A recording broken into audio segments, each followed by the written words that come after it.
speakers in this next session will unpack the investment trends and partnership opportunities defining this era.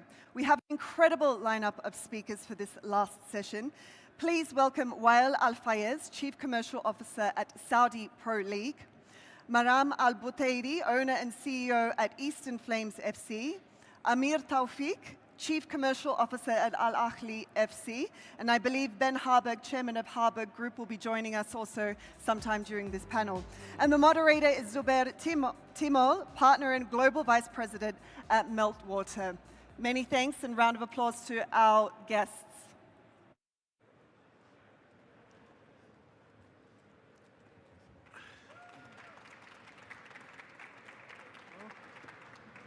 That's great. Thank you so much for the warm welcome and introduction.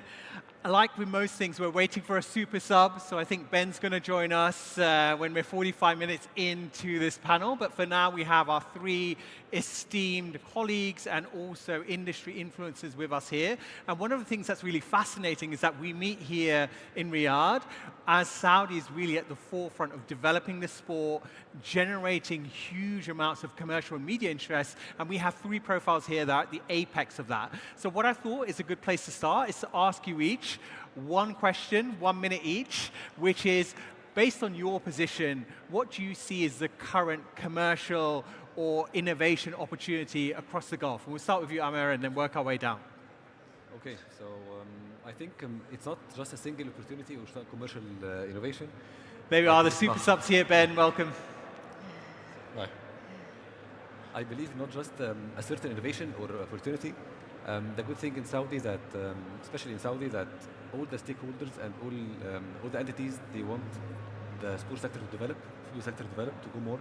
Mm-hmm. I believe that when you speak about the SPL or the MOS or the clubs or even the financiation, everyone, they want this, or even the investors or the companies or the sponsors, everyone wants the industry to boom and to go to another level. And in the last 3-4 years, the industry, it's booming in a great way. So I believe that when you have all the stakeholders in the same direction, Keda? Better? Yeah. Okay. Okay, so I believe I took too much. Huh? I can speak again? Yeah, you can. Yes. No, nobody hears me. Okay. Okay, so I believe that the good thing in Saudi, that the people, everyone, all the stakeholders, they want, they have all the same direction, from the clubs, the SPL, MOS, even the investors, the sponsors, businessmen, all of them, they have the same direction for the Saudi market or Saudi football to boom. So I just joined 3 months ago, Ahli in Saudi. So what I feel that all of them, because of the World Cup in 34, plus also the vision of Saudi 2030. So the sports industry is very important, that everyone is following this direction. When you go to Europe or America or Africa or any other places, right, you're not going to find this passion towards the industry. Okay, very good. Maybe we can also turn up the mic on Amir as well. I think we need to make sure that this is on point. Ben, the question posed was just 1 minute. From your position where you're sitting, what do you see as the biggest commercial or innovation opportunity for football across the Gulf? Well, I think, can you hear me? Is that okay? All right. The Gulf is an incredibly exciting football market where you have some of the highest footballing IQs in the world and a really passionate fan base, but one that has been massively underserved and underdeveloped since its history. I mean, you had a very poor fan experience in stadia. You have very inefficiently run clubs. Historically, most clubs were obviously government-owned, and so it's unexplainable that they weren't run in the most kind of commercially viable way and fan-friendly way, but that's evolving now with privatization. And so what I see is this dam of huge fan appetite and enthusiasm and exuberance for football, and all these exciting events coming, particularly around the AFC, the World Cup, and a fan base desperate for it, and now there has to be a bridge to that. And so for someone like me, I'm like a kid in a candy store, because I can come into a market like this with so much appetite and break a lot of the barriers and improve that fan experience, and that will yield commercial opportunities on sponsorship. It'll yield better game day revenue. It'll yield better player trading revenue, better sponsorship and monetization. So for us, it's an amazing dynamic to encounter as a new entrant. Yeah. Lovely. So we've got the perspective from the club, the ownership, and now, of course, the league. So from where you're sitting, where do you see the biggest opportunity? I'm not sure if can you hear me well? Yeah. First of all, it's a pleasure to be here among industry leaders and peers. I can't hear you, so maybe we can... Thank you, Ben. Can you hear me now? First of all, it's a pleasure to be here among industry leaders and peers, and among this great panel as well. I think one of the biggest opportunities that we have right now when it comes to innovation or technology is data and AI. I think us as a league and most clubs need to invest in data entry points where they can capture data about their fans, understand them more, and this helps them not just with fan engagement initiatives, but with also tailoring their value proposition to the right sponsors, the right type of clients to an extent. If you're looking at AI, it's a great tool to use to capture the value you're giving to your potential clients or sponsors or whatever it is. Very That's good. It in a nutshell. Great. And Maram. Yes. Since I represent a different industry completely from all of that, it's women football. Women football offers, since it's in infancy level, and there are many opportunities that could be provided through women football. Making sure that the players and everyone in the ecosystem can catch up with men football, that provides a tremendous opportunity for any investor and anyone who wants to be commercially viable. I see it from our point of view here in Saudi, where investment is happening at a huge level from our government, and the government and what truly makes a difference is that they're not only focusing on the exposure and what have you, but also on the foundation and the governance side, which is amazing for any investor to come in at this point. Yeah, so 4 very unique standpoints then. Also, if the production team is listening behind, if you could provide us some extra mics for Amir and for Wael, we'd really appreciate that.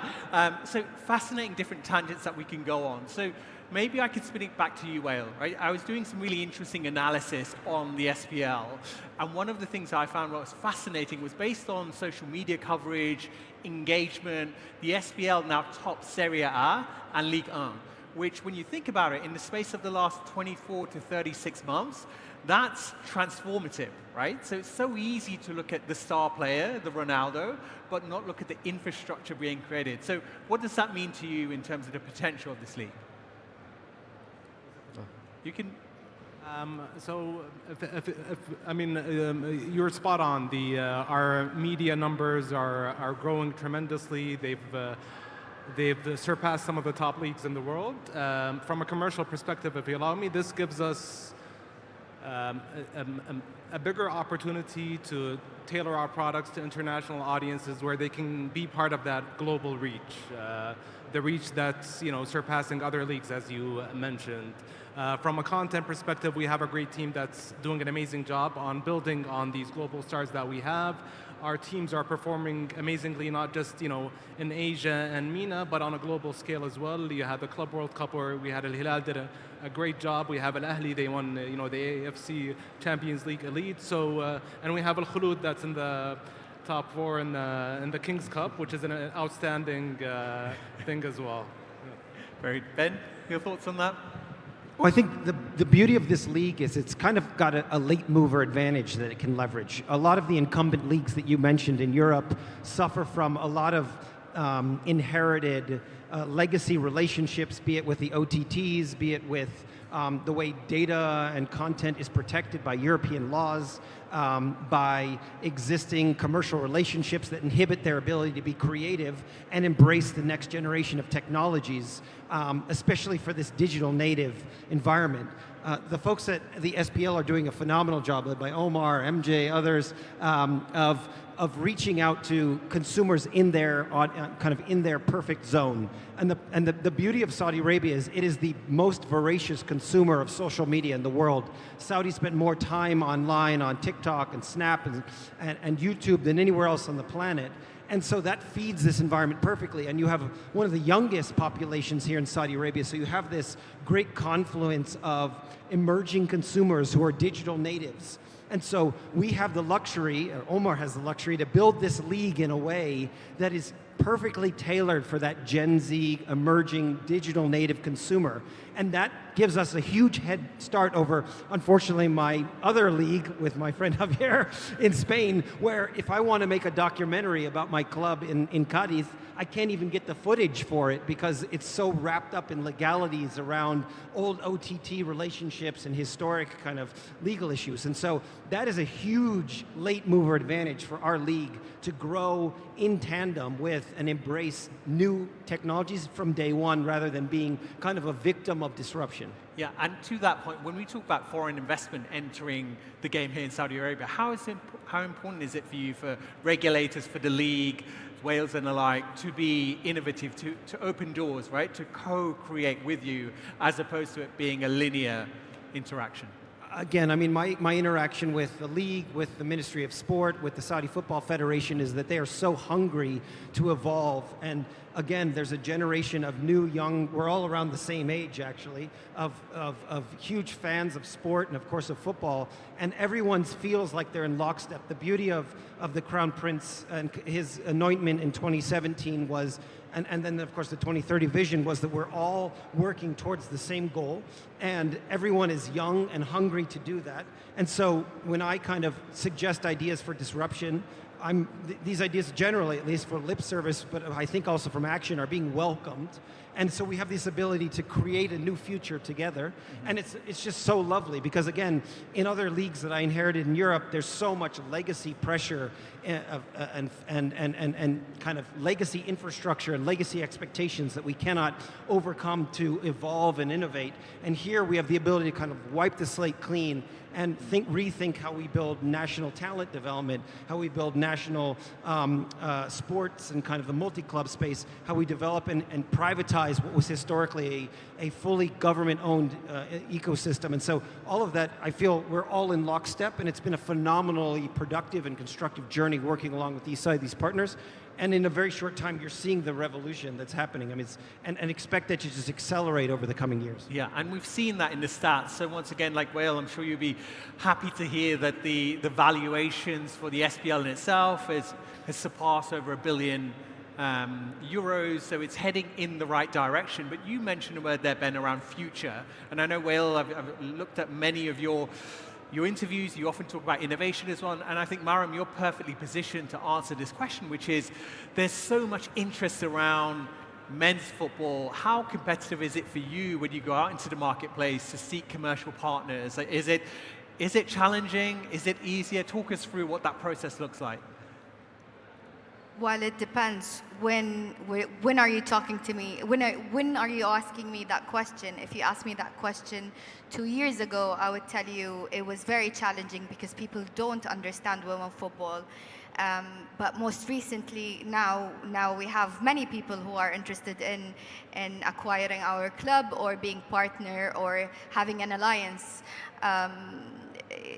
Women football, not only in Saudi Arabia, has just evolved and became professional, but all over the world. And if we compare us to the world, we are excelling. We're going at a rocket speed level when it comes to developing the players. Now we have not only the first team, but U17 and U15, and just recently they had a game, and which means that the grassroots level is even developing.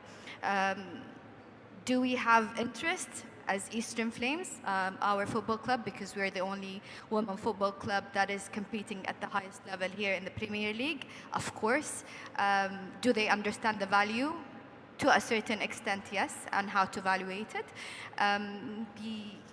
Because it's different than men, the market is different, the fan base is different, the families are involved in women football. Not everyone has his family coming to the games, but everyone would come to your game in women football. So it will take time. I think it's immature yet, but of course there is interest in women football, I would say that. Yeah, and so when you talk about positioning, right, and segmentation, like the family is a really interesting opportunity, right? And I think you mentioned you have, what is it, like 5 teams in terms of under 21s, under 17s, etc. right now? So if we're talking about Eastern Flame specifically, yes, we do have 6 teams right now. We have the first team competing at the Premier League level. We have the U17 competing at the Premier League level. We have U15, U13, and U11 and futsal team. Just making sure that the pipeline and the growth and providing opportunities. With Eastern Flames, our pillars are different. We don't compete for exposure, but we compete for purpose. This is what women football stands for. Our 4 pillars are, of course, football, fashion, education, and empowerment. With football, again, we have a different fan base, different families, different everything when it comes to how we consume football. When it comes to education, everyone wants to have something that they can measure, KPIs. So we collaborate with universities and schools to make sure that we have naturally a pool of players coming in and something that we can measure when it comes to impact and how much we're giving back to the community. When it comes to fashion, of course, women football and lifestyle, that's immediate connection over here. So commercializing it, and we have Puma as our sponsor, one of the only clubs that have an international brand supporting us. So again, and then the last but not least, empowerment with Vision 2030. يعني this makes perfect sense for any company to be in alliance with women football because it's a direct impact immediately that showcase how are you supporting women football and supporting the Vision 2030 by empowering females. So how you look to women football, again, is a completely different lens to men football because you're hitting different pillars, different alignment, fashion, empowerment, yes. Football and education, those are what we stand for.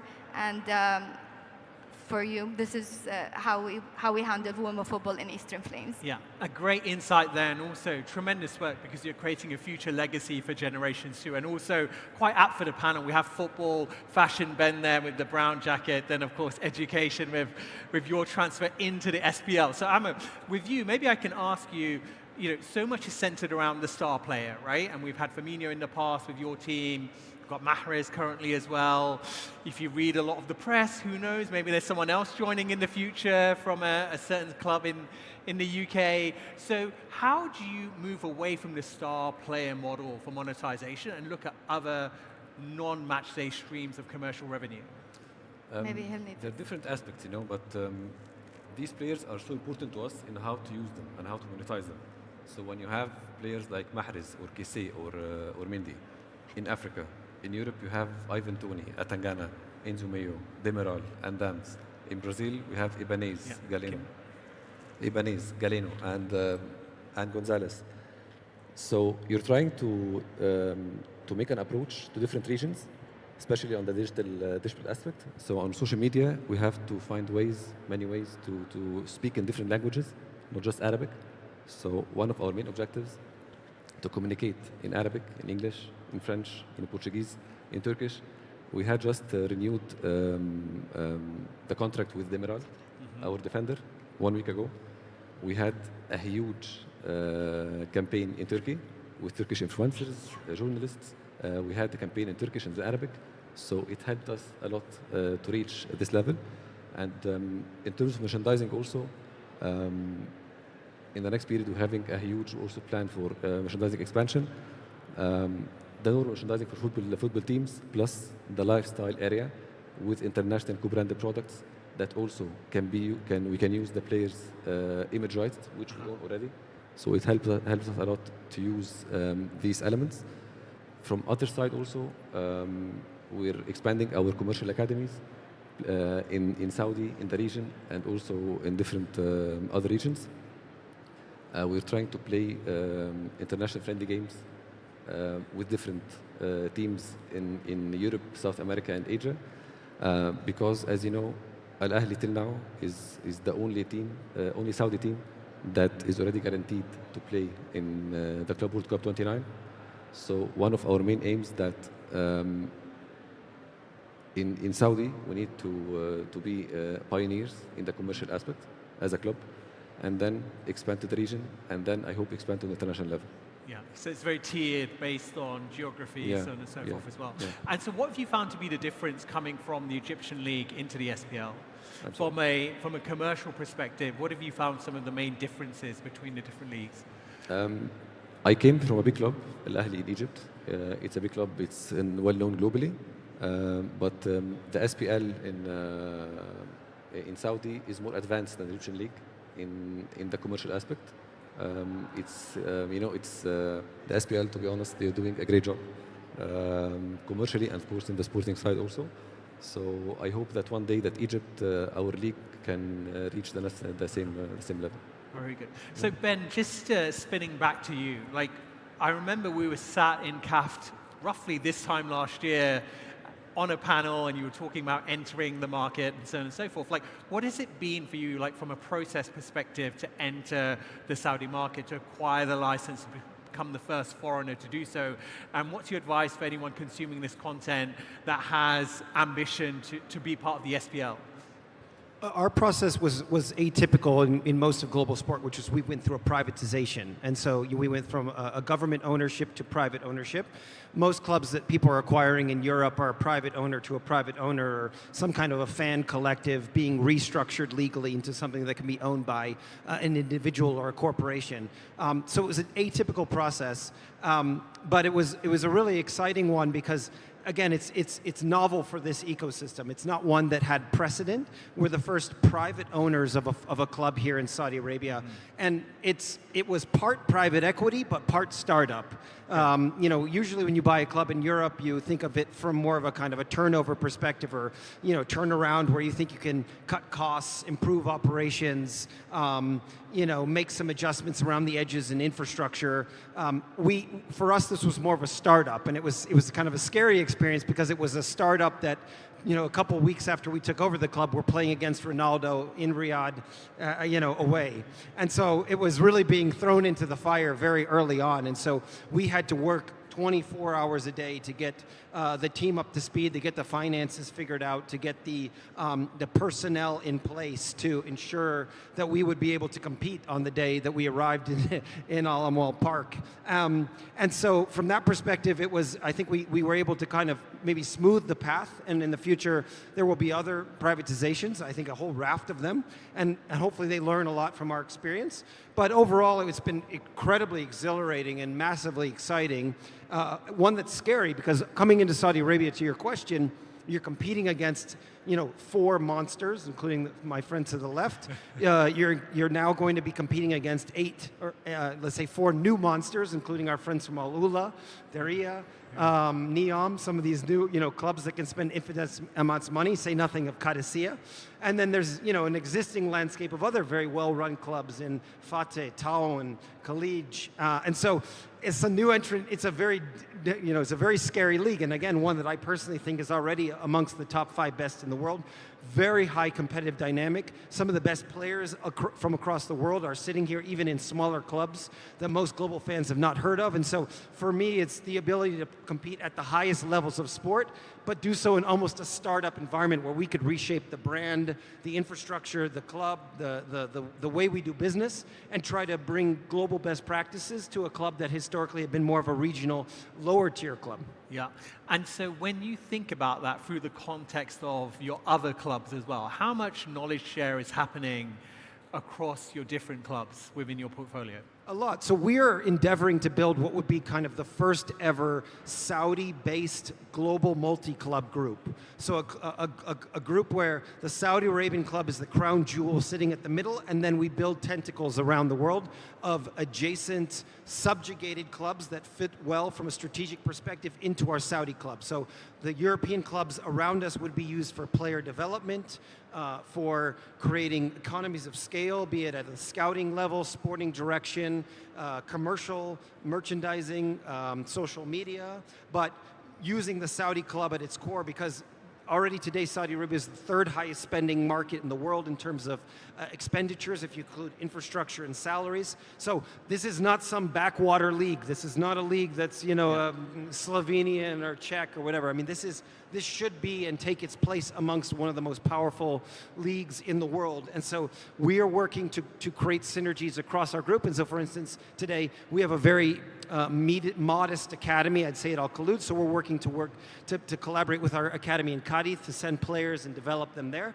Ultimately, though, we want Al Khaloud to have the best academy and to develop a new generation of Saudi talents that hopefully find their way into the national team. So if in 2034 we're sitting here and the national team that's competing in the World Cup is littered with Al Khaloud alumni, current Al Khaloud players, Al Khaloud Academy graduates, I can die a happy man.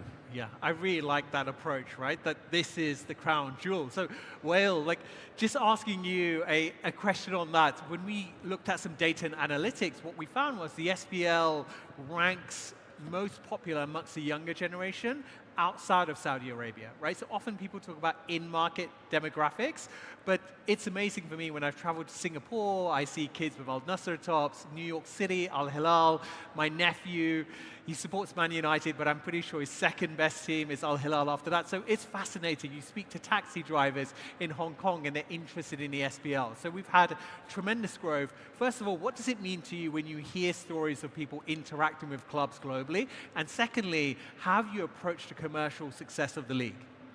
So if I'm looking at it from a personal perspective, I'm very proud of what the league is doing, how the clubs are performing, and the reach we're getting from a professional and from my CCO hat.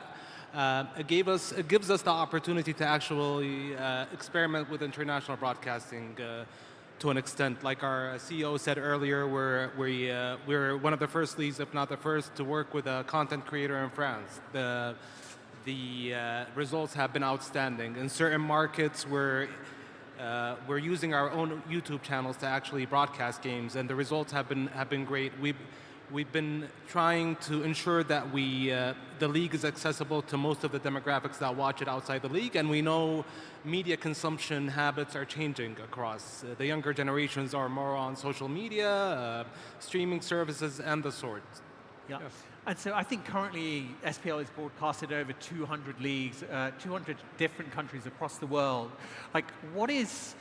What is your take on markets? Are there particular markets that you're seeking to penetrate more than others, or at this moment in time is it about awareness across the globe? So we've developed an international strategy in-house, and we're currently working on expanding it. So we have markets like Brazil where the consumption is unbelievable. We have markets in the east such as Indonesia where highlights consumption is tremendous. But we have an issue with the timing of the games that, it's 2 a.m. in Indonesia, so they don't watch live games. So what we're trying to do right now is support our international broadcasters, the content creators we work with shoulder content that actually helps or supports in promoting the league and its clubs. Yeah. So it's quite rare to have someone of your profile on this panel. So maybe I can ask you, again, similar to when I asked Amir as well, so much of the attention goes on the star player, right? But can you give us an insight? What is it like behind the scenes in terms of building out this league? Is there an average day? Is there an average week? Or is there always excitement ruffling through the corridors of the SPL? I'm very lucky to work at the league, honestly, with a tremendous leadership team and a tremendous team there, and the likes of our colleagues here who own the clubs and actually run the commercial business. It's behind the scenes, it's nonstop. We know the global stars gave us amazing attention and visibility across the globe, but hand in hand with that, we're always working on creating new products, offerings for our sponsors or potential sponsors, looking at inventory that we're not utilizing very well or we're not reselling from a commercial perspective. And we don't just measure success by the return we get. We measure it by the engagement, the satisfaction rates of our sponsors, our partners, to ensure that they're always returning. And whatever lessons we learned, we try to support the clubs with within the league. Yeah, okay, brilliant. So Maram, across to you, we're talking about the present, but there's also a future here as well. We're talking about legacy building. If we were to come back on this stage on the eve of the World Cup, what do you hope the women's game to have achieved between now and then? Can you repeat that question, sorry? Yeah, sure. So we're talking about the future and building out legacy. So if we take the time from now until when the World Cup will happen, what are you hoping the legacy will be of the future of the women's game?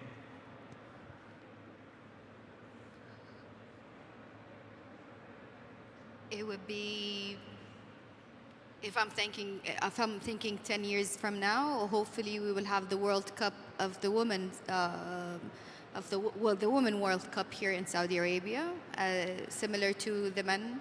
And not only that, having also our national team as part of the Women World Cup, not only by becoming a host of the World Cup, but actually earning it.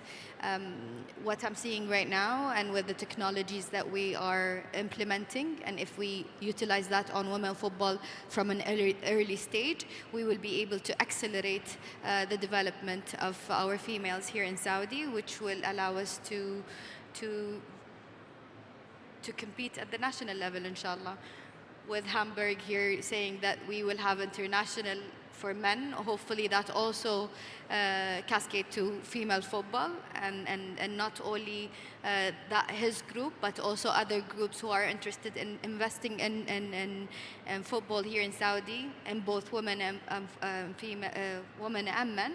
That will allow many to see the pathway of women football and the whole ecosystem, not only as a player, but also as a coach and as an administrator. So what I'm hoping to see in 10 years is basically us competing at all levels, whether it be coaching and having national coaches with pro license, competing at being CEO, having CEOs, more CEOs, and more clubs being here, and hopefully hosting the World Cup here for the Women World Cup. That's what I see. Yeah, inshallah. I mean, that would be quite the achievement, right, to have the female World Cup here as well. So maybe I can also ask you another question. As you're seeing the men's game evolve, right, and there's so much new ideas, innovation that's taking place as well, how often do you think about your club through the prism of innovation, and how often do you dedicate as a CEO towards improving things and looking at the future and in many ways setting the standard for the next generation? Innovation is beyond important in Eastern Flames because, again, I'll refer to you, Ben, we're playing against the big boys. I'm playing against Ittihad, Ahli, Qadsiya. Those are the only clubs. We're the only private club in the Premier League. So the only way to be unique, literally, in everything that we're doing, we have to be innovative. And thanks to SPSG, who are our consultant in helping us identify what are the areas. We're doing so by having, we have launched a survey to understand our audience. We know that we have a lot of members, so that survey allowed us to understand what do our members need and want, and we knew that they want to know more about us. And this is a way to be very unique, and we have a newsletter, a monthly e-newsletter. I'm not sure how many clubs here in Saudi does that, but we are one of the unique clubs that have a survey done to understand our audience, and then have a monthly newsletter that would allow us to reach and have more fan engagement other than the social outlook, our layout. How are we doing it? Yes, we're looking at technologies that we can use to understand not only speed, endurance, and all of that, but how would it affect those players in their menstrual cycle and all of the things that happens to a female.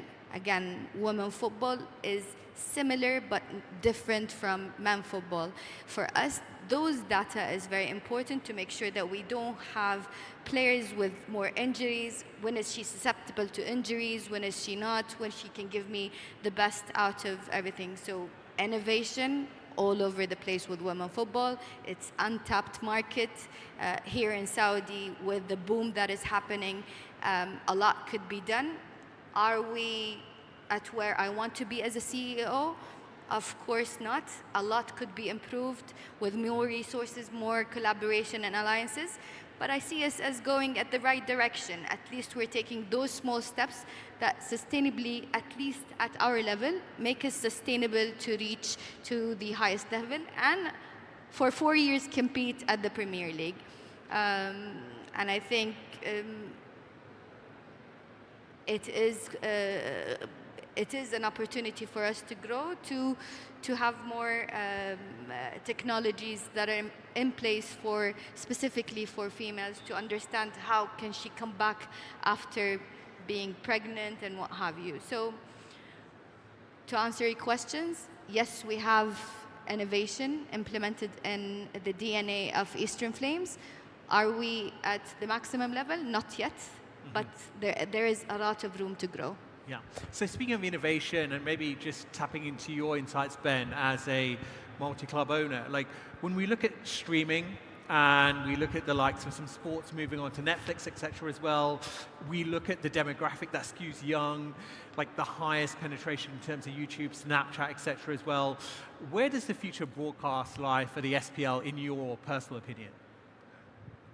Yeah, I think we've moved into an era with things like Drive to Survive, where we are a content-led sports, right? Where people become interested in sport because of the content, because of the social media, because of the personalities. And it's a risk. It creates key man and key woman risk around our sports because when you have sports figures like Cristiano who have many more followers than the clubs they play for, or when you have media outlets like Fabrizio Romano who have more social media followers than all the major, kind of traditional news outlets combined, you have to realize that everything is changing now, and everything has to be social media-led, content-led. And so we try to think very thoughtfully as a club around creating organic content, mini docu-series, things that we use the term snackable content. Even today, it's very hard if you have that experience with your spouse or girlfriend or boyfriend of sitting and wanting to watch a TV show on Netflix, you end up just flicking around before you ever settle on anything because none of us have attention spans for any of this. And so we've got to create short-form, engaging content to tell narratives around our players, around our clubs, and have that lead the league rather than the league product itself. And then to your question, we have to find very innovative ways to disseminate it. So again, to its credit, the SPL has the flexibility for us today to show our matches not only on traditional OTT partners, but through Discord and Twitch and streaming services and YouTube. And so people will send me videos where they'll say, look, Ben, there are, the TV numbers might be over here, but there are 150,000 people on Jacko right now watching your match. And we have, for instance, a member of Al Khaloud who is a very influential figure in African football. He's the captain, or recently just retired captain of the Nigerian national team.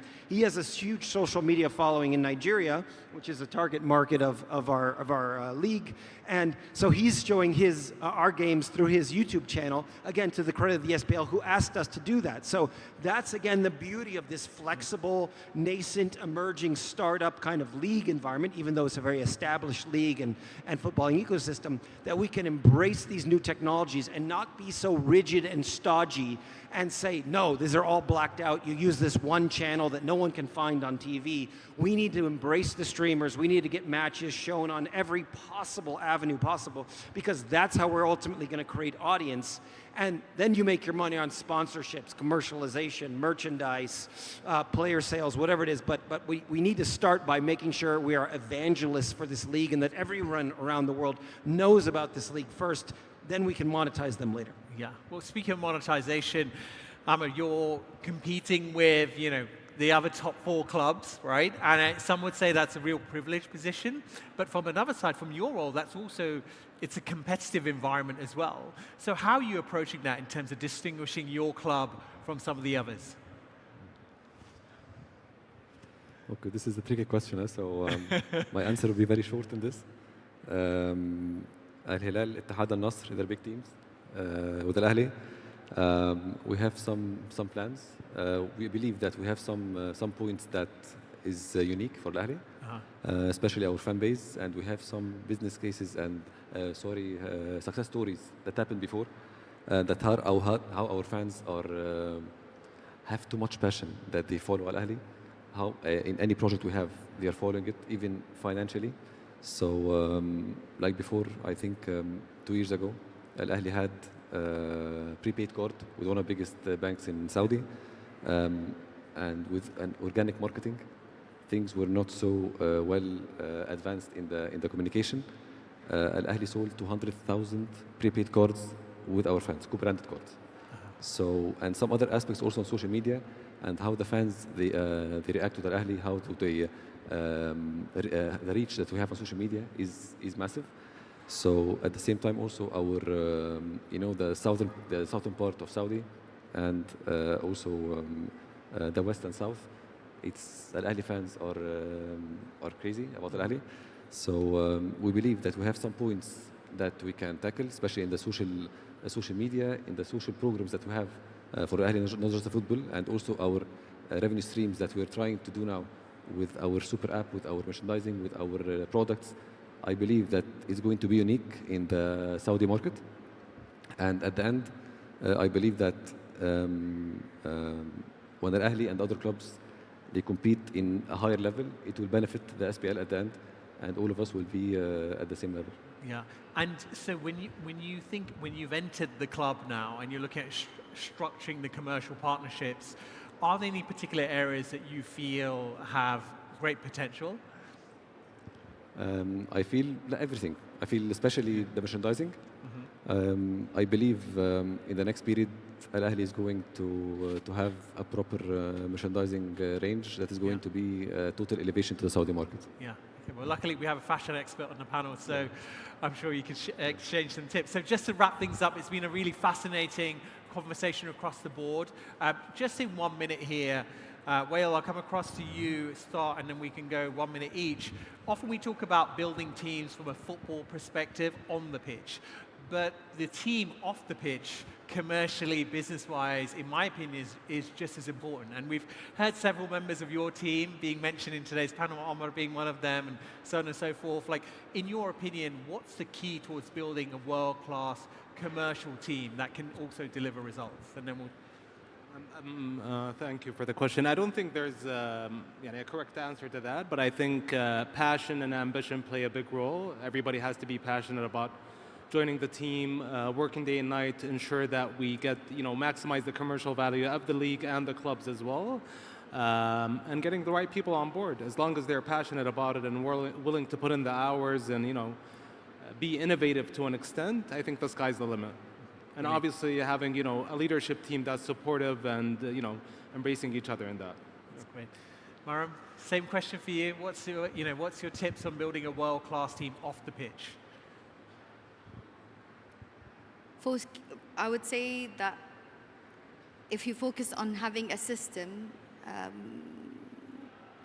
and having a way of operating, making sure that the system is always working, because teams and leaders have to follow a system. And I think if you build a system that is commercially viable and stick to it and trust it and have your full team believe in that vision and believe in that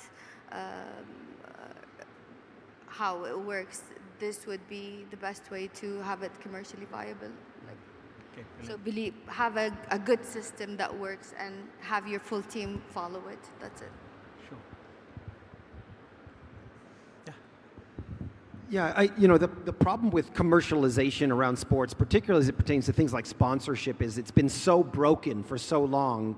And the thing that makes me queasy at night is when something is opportunistic, or where someone says, "Oh, that's serendipitous. I know this guy," or an agent brings me a player by because he says, "Hey, I've got this player who's available," or a sponsor kind of swims through the door for some some opportunistic reason. I hate that. What I want is things that are systematic, predictable, quantitative, where we use data and metrics and algorithmic matching to find partners. And so we do try to kind of create a system first and then goes from there.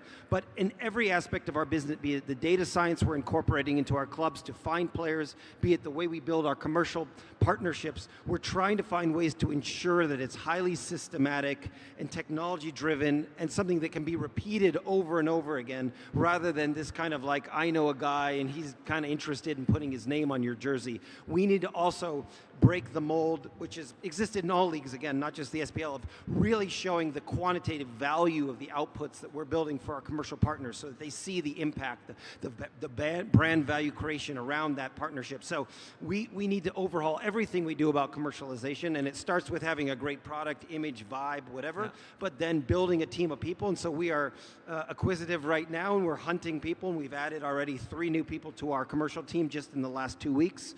But we're building out that systematic commercial team to implement, hopefully, a very long-term strategy. Yeah, and what specific personality traits are you looking for, skills, when you're building that team out, alongside, obviously, the consistency?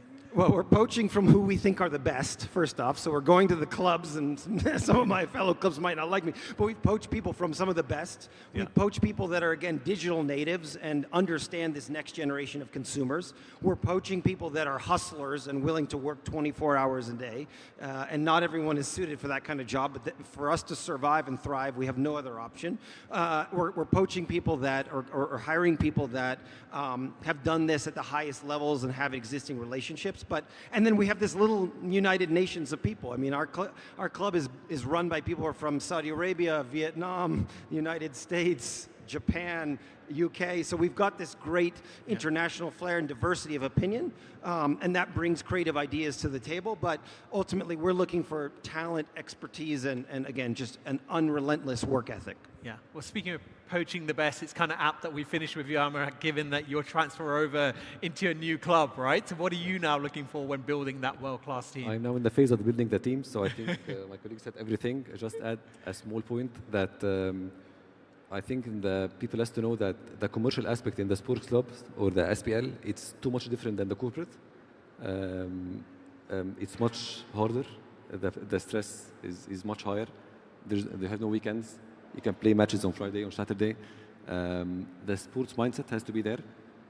Many sponsors that I dealt with before, they pay a lot of money, and then they deal with this sponsorship as it is a normal sponsorship. But you have to know that sports is different. Sports mindset has to be there in the commercial team that you build.